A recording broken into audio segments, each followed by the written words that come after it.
Hmm.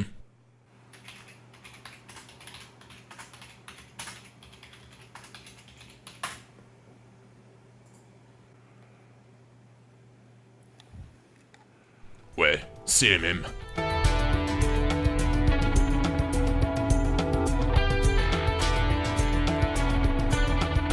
Bonjour, aujourd'hui on va parler de Bungo Stray Dogs saison 2. Partie 1.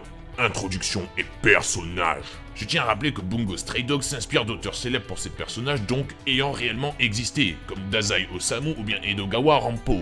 D'ailleurs vous aurez remarqué l'incroyable ressemblance entre la version animée et la version originale. Et du coup l'auteur du manga Asagiri Kafka, et non pas Kefka, a décidé de leur mettre des super powers qui défient le sens commun des mortels. Il y a dans l'anime un casting diversifié et coloré qui se compose de plusieurs factions comme l'agence de détective armée, la mafia portuaire, ou bien la guilde. Et chaque personnage possède son trait unique, ce qui en fait des personnages bien différents. Nous tenons là un gros point positif. Ce qu'il faut savoir, c'est que le premier arc de l'anime couvre le deuxième roman de Bungo Stray Dogs, à savoir le passé de Dazai qui fut peu exploré dans le manga. C'est ici que nous en apprenons plus sur ce personnage et ce qui l'a motivé à quitter la mafia portuaire. Ce qui est également mis en avant, ce sont ses relations avec deux nouveaux personnages, à savoir Odasaku et Sakaguchi Ango. Et plus que des relations, ce sont leurs propres histoires qui nous sont contées et tout particulièrement celle de Odasaku.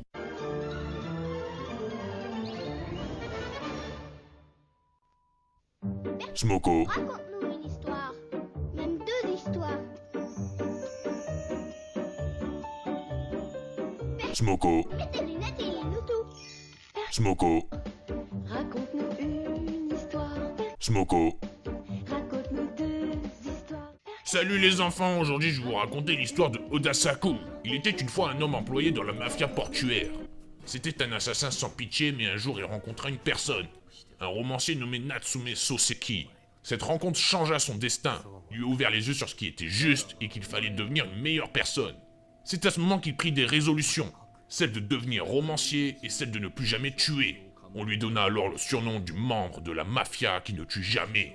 Dans le but de devenir une meilleure personne, il prit sous son aile 5 orphelins pour en prendre soin. Cet homme avait l'habitude de retrouver ses amis Dazai et Ango dans un bar. Mais l'heure de la séparation était venue, mais pour éternaliser leur amitié, ils décidèrent de se prendre en photo.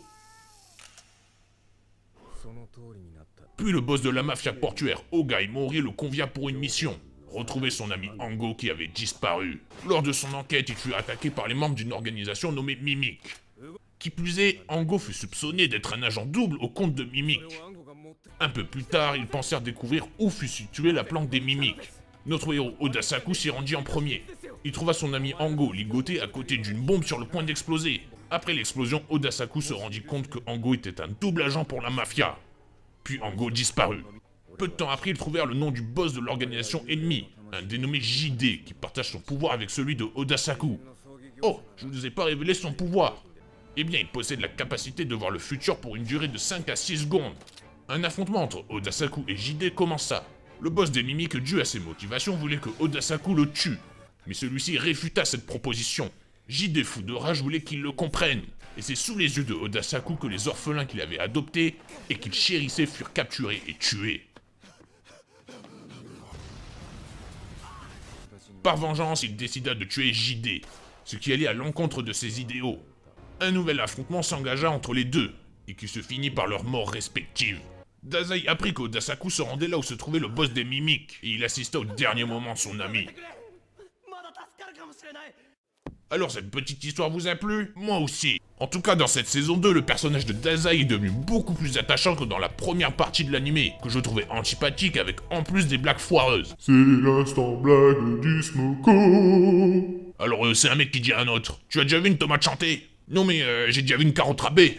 Pour en revenir à nos moutons, cette première partie de la saison 2 était exceptionnelle en tout point. En plus d'en connaître plus sur Dazai, l'introduction du personnage de Odasaku et de son histoire ne m'a pas laissé indifférent. Le show finit par se recentrer sur l'histoire principale de nouveau, et dans cette saison nous rencontrons aussi la Guild, une organisation américaine dirigée par Francis Scott Kay Fitzgerald.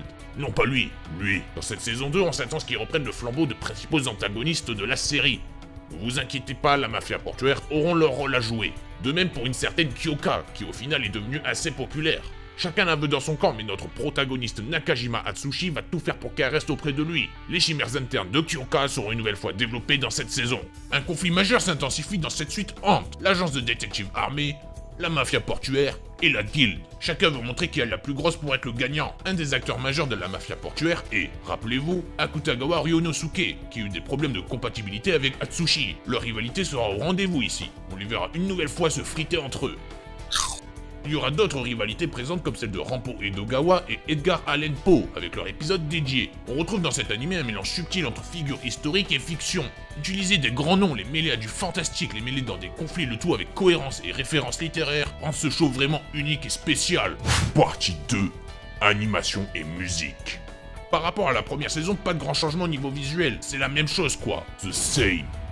En même temps, rappelons que cette seconde partie a été diffusée 3 mois après la première. C'est ce qu'on appelle un split court les enfants, pour un souci de qualité constante sur l'animé, de planning ou bien encore sur les ventes. Mais je trouve qu'ils ont abusé des plans éloignés sans yeux sur les personnages. Fainéantise ou choix artistique, je vous avoue ne pas avoir la réponse à cette question. Mais concernant l'animation en elle-même, grâce à l'incroyable talent du studio Bones et de ses animateurs, on obtient des batailles bien ficelées et mémorables, notamment celle-là. あれは一体何なんだい？チュエがいくら削っても即座に再生している。 Et celle-là. 砕け人口。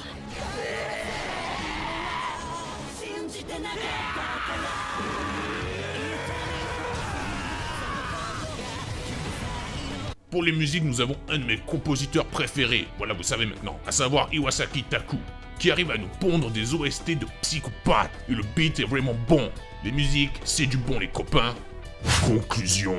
Des persos très bien travaillés, des musiques de ouf, une intrigue principale et des sous-intrigues intéressantes, une animation digne du studio, premier arc exceptionnel avec Oda Saku, verdict 17,5 sur 20.